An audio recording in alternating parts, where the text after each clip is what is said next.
puwede na po tayo magsimula. Magandang araw sa atin lahat mga kababayan, saan man panig kayo ng daigdig. Dito na naman tayo sa another episode ng ating vlogs, Badong Aratilis po. Pag-uusapan natin ngayon, ito po 'no, matindi po 'to. NPC ni Tito Soto, sumanib na rin po sa partido ni, BBM o nagsanib puwersa na rin po sila ni, BBM. Marami na 'no? Una yung pinsan niya si Martin, tapos ngayon may unholy alliance na rin sila ng mga dilawan, panay puri ni Leni Robredo, 'no? Alam niyo po, topic pa rin po natin, may bago na naman si Gadon 'no?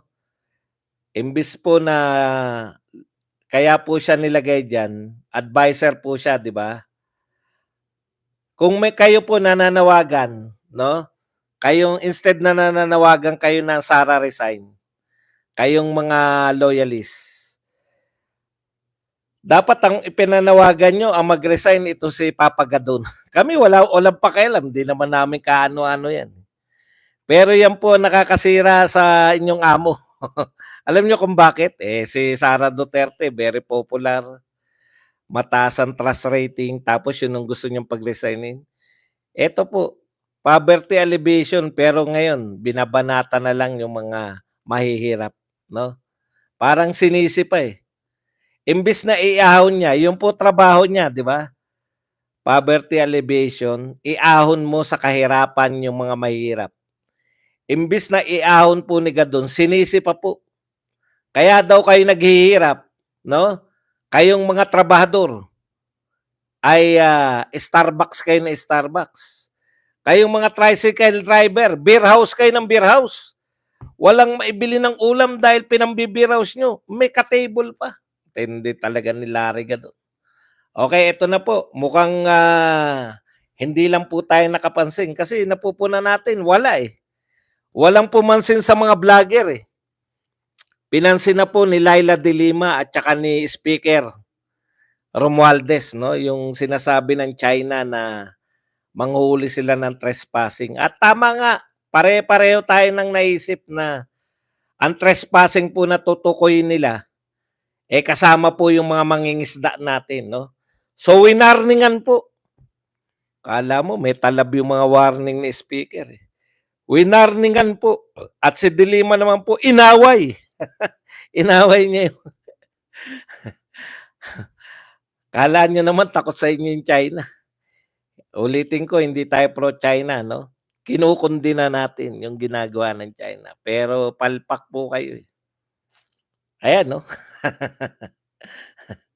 Sabi ni Ontiveros, atin ang West Philippine Sea noon, ngayon at magpakailanman. Ayan. Yan po tatalakayin natin. Pero bago yan, kung bago ka pa lang dito sa ating channel, mag-subscribe ka na.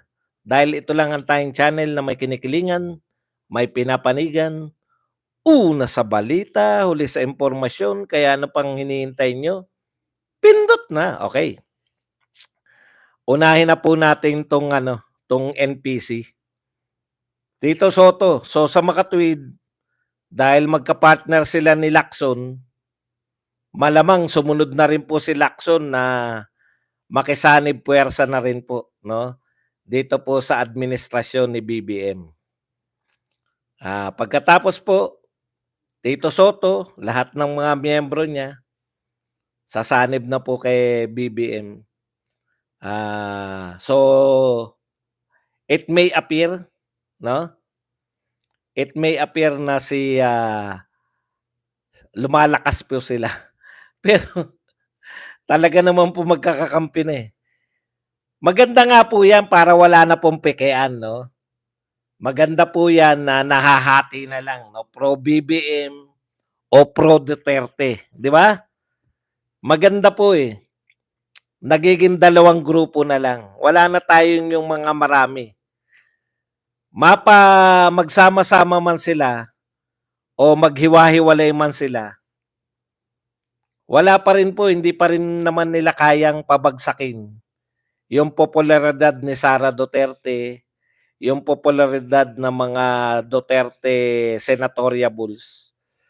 Maganda nga yun eh. one-on-one na lang ang laban eh para maalis na yung konsepto ng mga popular ang iboboto natin.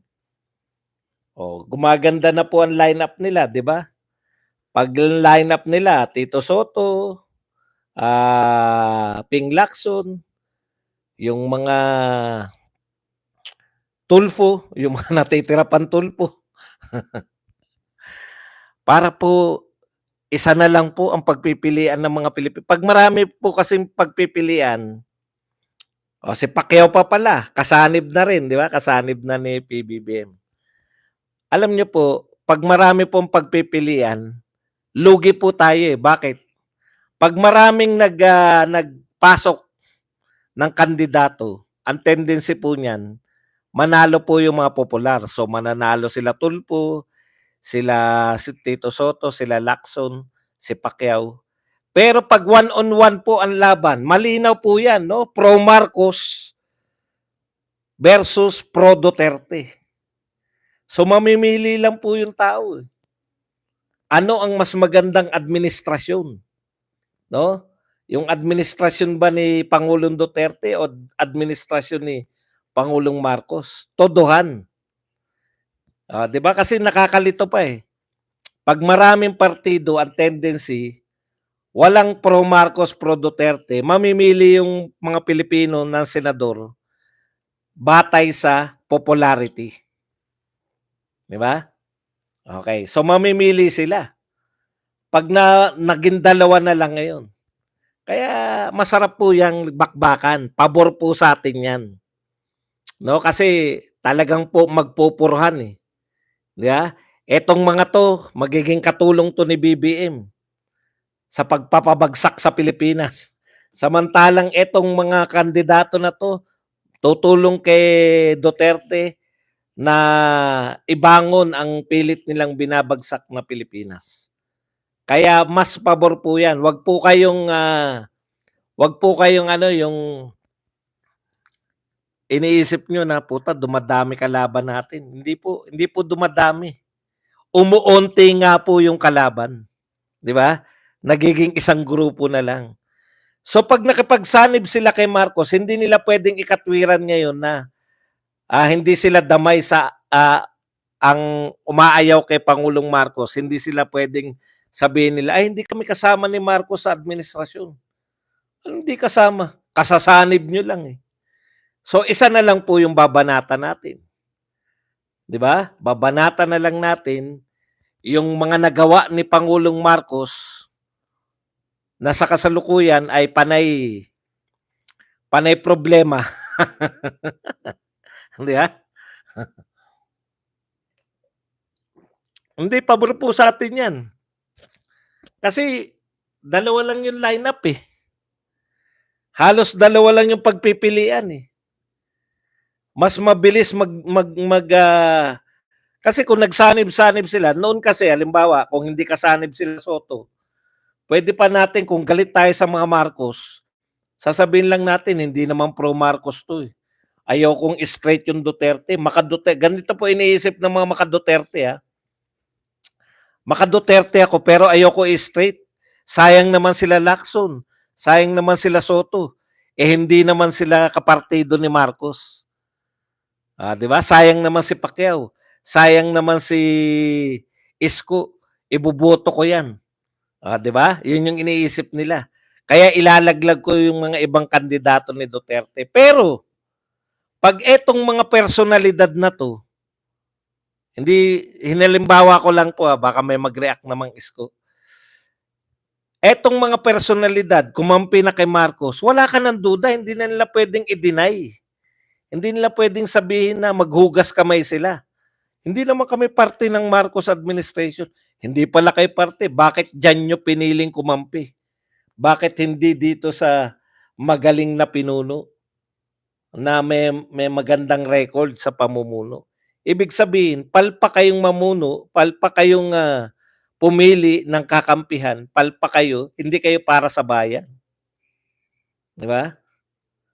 Kaya mas madali po natin silang matatalo pag nagsama-sama sila. Halimbawa po nakakumpleto tayo ng dosing lineup tapos hindi sumama si Isko. O 'di ba maraming magsasabi, si Isko naman hindi naman Marcos 'yan, isasama natin sa boto 'yan. Yun, eh. Meron pa pang meron ka pang pag-iisipan na hindi naman Marcos 'to, isasama ko 'to. Eh, 'pag nag-Marcos lahat tsaka nag-Duterte lang lahat, wala ka ng ibang pagpipilian, 'di ba? Hindi po puwede yung banat ka ng banat kay Marcos, tapos iboboto mo naman yung mga kandidato ni Marcos. Gano'n din naman yung kokonting mga Marcos supporter, 'di ba? Hindi nila iboboto yung mga Duterte dapat. Oh, yun, eh. Yun yung, tendency 'pag nahati na lang sa dalawa. Kaya pabor tayo diyan. Sumama na sila Lenny na lang, 'di ba? Sama-sama na sila para isa na lang yung babanatan natin. Oh, yung ulo na lang nila. Ulo na nila ngayon lahat si Marcos, eh. Kaya damay na 'to sila Soto. Wala na tayong iisipin na sayang si Tito Soto tsaka si Lacson. Kung sumanib na kayo kay Marcos, ibig sabihin tagapagtanggol na kayo ng ganyang sistema. Tagapagtanggol na kayo ng mga pag-ayaw sa inyo, tatanggalan ninyo ng prangkisa. Pag ayaw sa inyo ay okay na sa inyo na mawala sa ere. Katulad ng mga istasyon ng SMNI, etc. Wala tayong magagawa. Namili kayo, eh. Pwede nyo naman piliin si Duterte. Welcome yang mga yan. Welcome sana kayo. Oh. Namili kayo ng susuportahan, yung palpak pa. Punta na po tayo rito. Alam niyo ang pinakapalpak na ginawa? Hindi niyo rin maawat sila Ontiveros, eh. Kakampi niyo na yan, eh. Hindi niyo kaya. Alam niyo Ontiveros, dakdak ka lang dakdak. O ngayon, pati si Martin, ano sabi ni Martin? Baka sabihin niyo ako lang po 'to, eh. Teka lang, sasabihin ko po sa inyo yung sinabi ni Martin. Alam ni Martin, matalino yan si Martin, eh. Hindi nga lang, ginamit niya nga lang yung katalinuhan niya sa iba, sa pantutuso.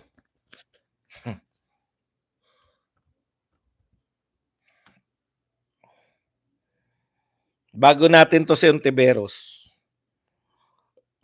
Ang sabi ko ang maapektuhan niyan, yung ginawa nila Ontiveros, bago pa may magsalita, inunahan ko na sila lahat, maapektuhan niyan yung mga ngingisda natin.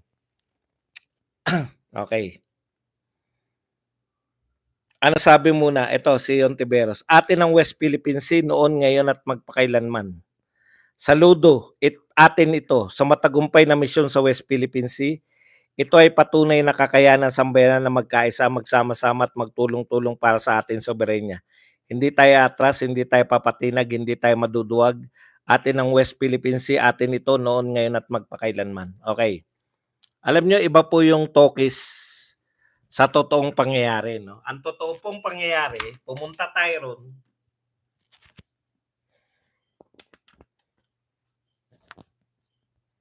Teka, malulobat. Okay, ano po yung totoong pangyayari? Ang totoo pong pangyayari, Ontiveros, huwag niyong lituhin ng tao. Pumunta tayo ron, nakapasok yung ilang mga, anong tawag doon, advance party. Pero yung pinakamaraming barko pinakamaraming bangka natin, hindi pinapasok ng China Coast Guard. Ano yung sinasabi mong hindi tayo atras? Ha? Tinuloy nyo ba yung pagpasok?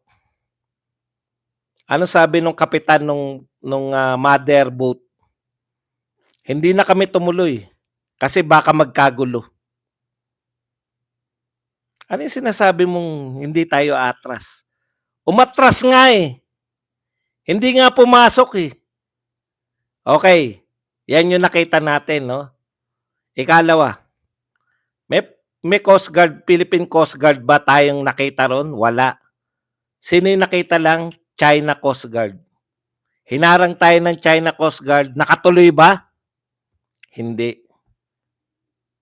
Ngayon ang tanong, sino talagang may control doon sa sinasabi niyong pupuntahan niyo para mamigay kayo ng mga provisions. Ano po raw yung provisions? Pagkain, krudo.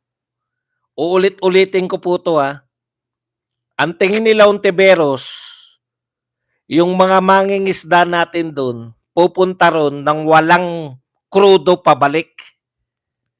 Kaya mamimigay sila ng krudo. Ontiveros, tanungin kita, tanga ba yung mangingisda natin? Pupunta sila sa malayong lugar, ang dala-dala nilang krudo papunta lang. Pagpabalik, ano na lang, hangin na lang aasahan nila, hangin. Kaya tutulungan nyo sila. O ngayon, dahil sa ginawa ninyo, nagpasa, inutusan ng China ang Coast Guard na manghuli ng trespassers. Anong meaning nila ng trespassers? Yung mga dayuhan na papasok sa kanilang teritoryo. Maski sa sinasabing pinag-aagawang teritoryo. Ano ibig sabihin ng maski pinag-aagawang teritoryo? No? Pati po dun sa pinag-aagawan. Pati po yung sa inaangkin natin, inaangkin ng China, manghuhuli sila ng trespassers. Naaawa ko kasi hinahayaan tayo ng mga China na mangisda. Dahil yan yung kasunduan ni Duterte. Naibulong niya kay Xi Jinping na hayaan nyo naman. Nung panahon ni Pinoy, hindi nyo na pinangingisda. Hayaan nyo naman sanang mangisda yung mangingisda namin. Nakakapangisda na po tayo buhat nung kay Duterte. Ngayon, baka matrespassing po yan. Wala po yung tokis-tokis ninyo. Pag yan po hindi nakapangisda yung mga isda, alam nyo po kung sino sisisihin nyo. Swerte ng gobyernong ito. Swerte kasi wala pa tayong natural calamity. Wala pang pagputok ng bulkan, wala pang mga sunod-sunod ng bagyo, wala pang mga lindol. No? Peaceful. Dapat ang unlad-unlad ng Pilipinas. Kasi wala tayong budget na nilalaan para sa mga natural calamity. Panay ayuda-ayuda. Pero sabi nga ng mga mamamayang Pilipino, badong, wala nga natural calamity. Man-made. At ang gumawa pa ng kalamidad, itong mga nakaupo sa gobyerno. Nananahimik yung mangingisda ng Masinloc. Sa Baho de Masinloc, mga taga-Sambales at taga-Pangasinan. Nakakapangisda sila dyan. Ngayon, naghihintay po tayo. Sino po kaya ang unang maaresto na tatawagin ng China na trespasser? Anong nasa ng US na itataboy ang China? Kaya ba na US itaboy ang China sa tingin nyo? Kaya naman, no? Lahat yung propaganda. Kaya nga tama na yun. Di ba? Tama si Bugs Bunny. If you cannot beat them, join them. Ang tapang natin sa salitaan, Ontiveros, nakikinig kayo kay Ontiveros. Pag may napahamak po, hindi na tayo makapayagan ng pangisda katulad nung nangyari. Tanong ko lang, nung bang hindi tayo pinayagan nung panahon ni Pinoy, may nagawa kayo? Kayong mga politiko na rin kayo noon. Mga politiko na kayo noon pa eh. May nagawa ba kayo? Nung hindi tayo pinapayagan ni Pinoy? Nung panahon ni Pinoy, hindi tayo pinapayagan ng China mag-ano riyan? Mangisda? Hindi namin kayo boboto lalo, Tito Soto at mga kakampi nyo. Kala nyo, mali kayo.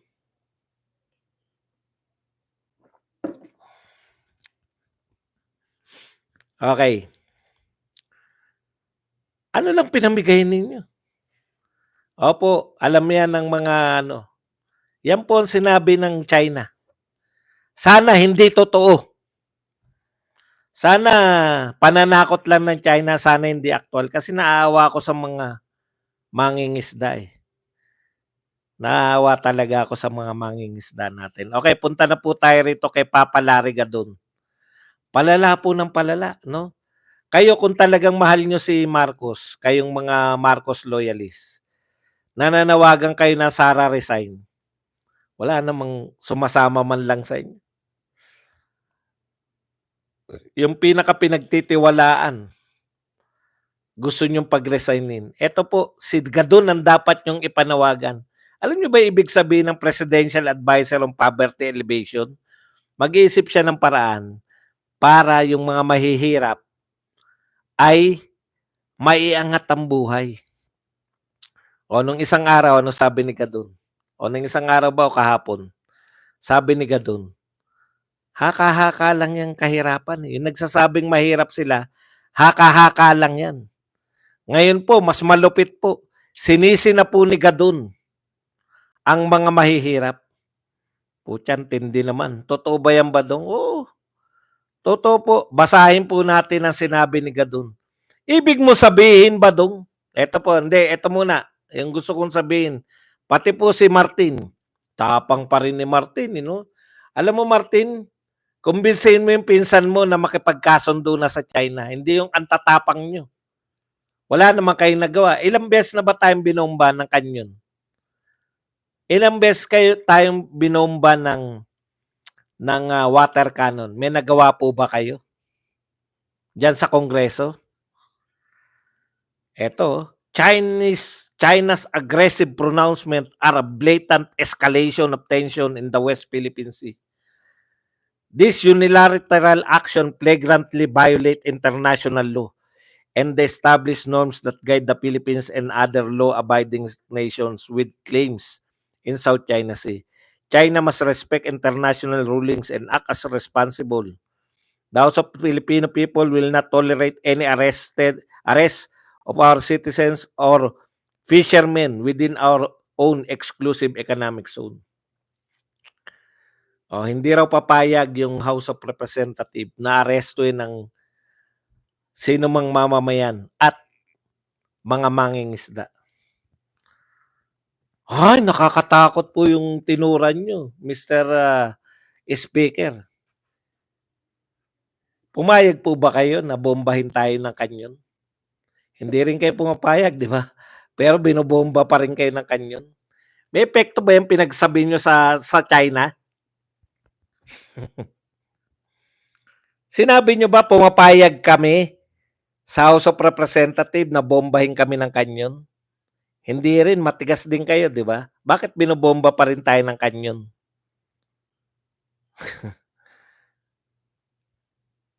Kayang gawin ng China yan. Yan pang inutos na niya, hindi pa gagawin. Okay, punta tayo kay Papa Gadon. Nakakagulat po itong sinasabi ni Papa Gadon ngayon.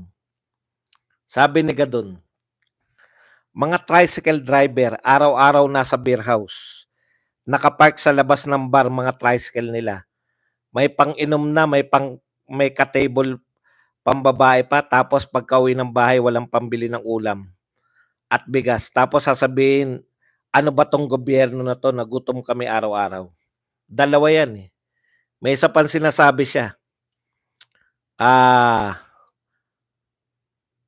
Yun, pumupunta pa ng Starbucks yung mga mahihirap na manggagawa. Okay, real talk po. Nag-Starbucks, tsaka nagko-coffee bean ako. Wala pong pangkaraniwang mga construction worker. Sa tingin niyo po nag-Starbucks, wala pa po ako nakita. Karamihan po na nag-Starbucks, no?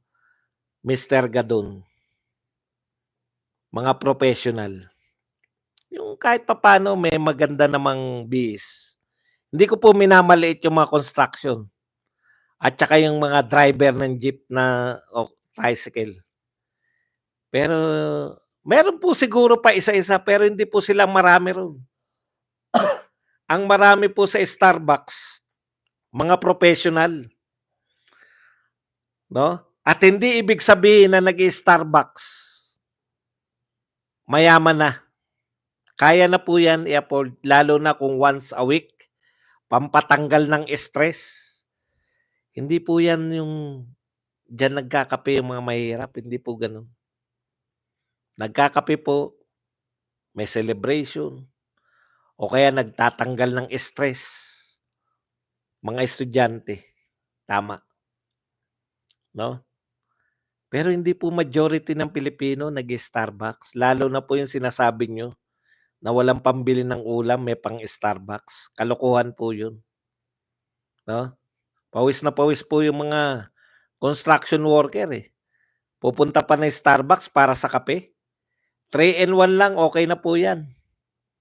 O kaya gin. Alam nyo, siguro yun yung problema, Mr. Papagadon. Mr. Poverty, Presidential Advisor on Poverty Alleviation. No? Yun siguro ang pangunahing problema, eh. Yung iangat nyo ng kabuhayan, hindi nyo kilala kung sino.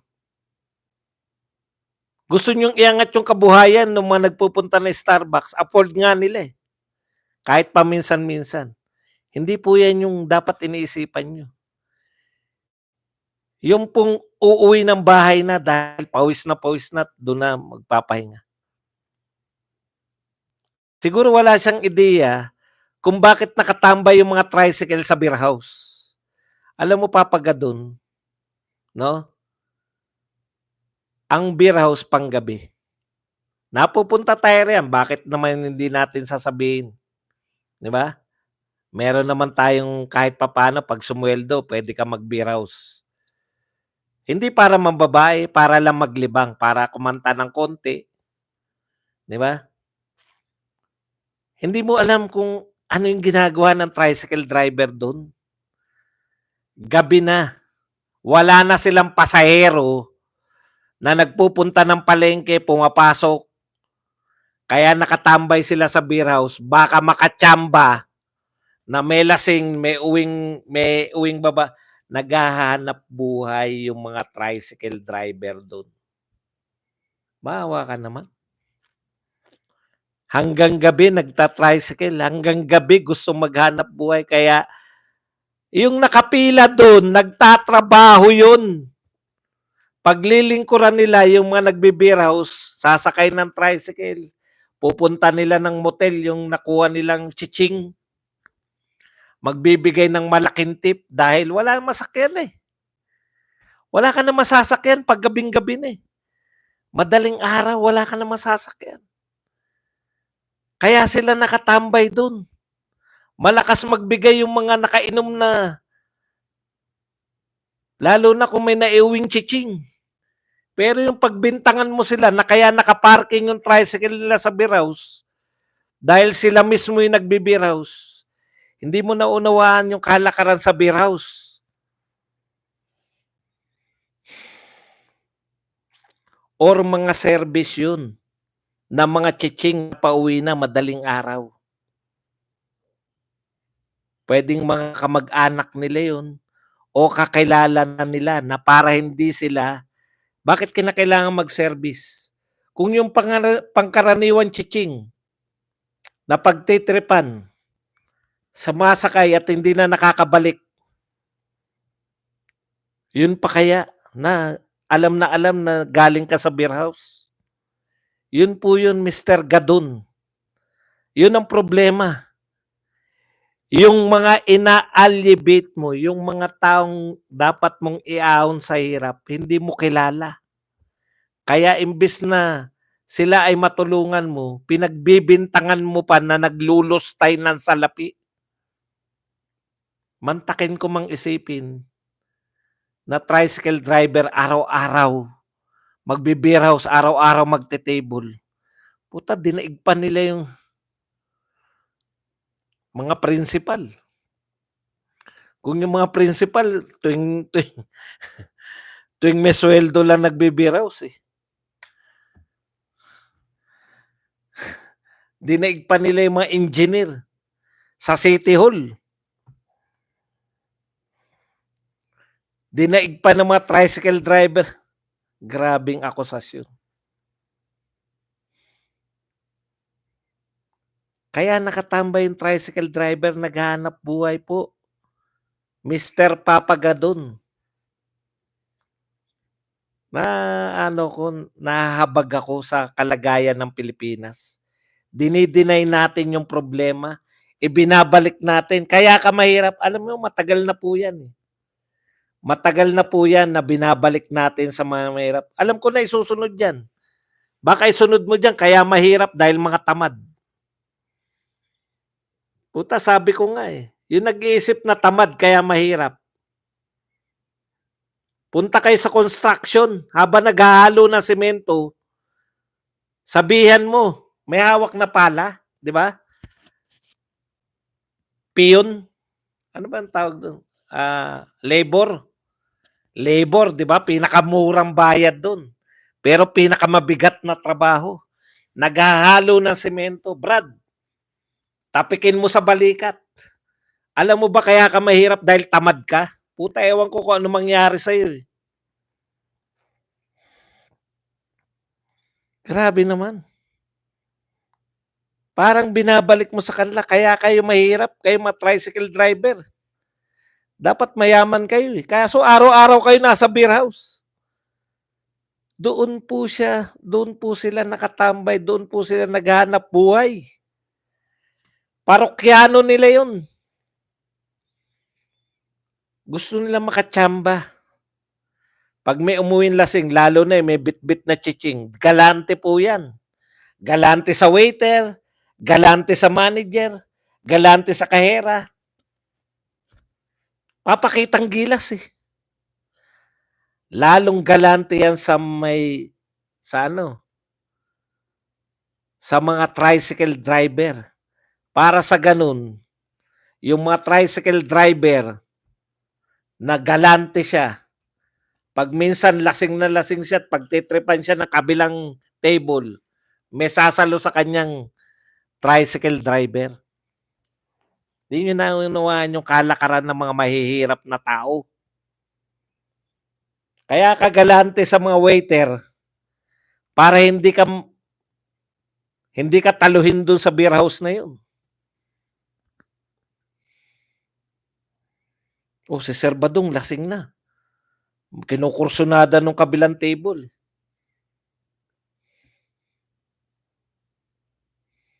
Alam niyo yung ibig sabihin? Naghahanap buhay ang mga mahirap, oh. Iangat mo yung buhay nila, hindi mo kakantsawan. Sinisi mo pa, eh. Nag-Starbucks kasi kayo. Putang. Starbucks lang, eh. Kaya siya hindi yumaman. Ay, gadon. Yan lang po ang ating topic. Pwede na po kayo. Malungkot, malungkot man pong isipin.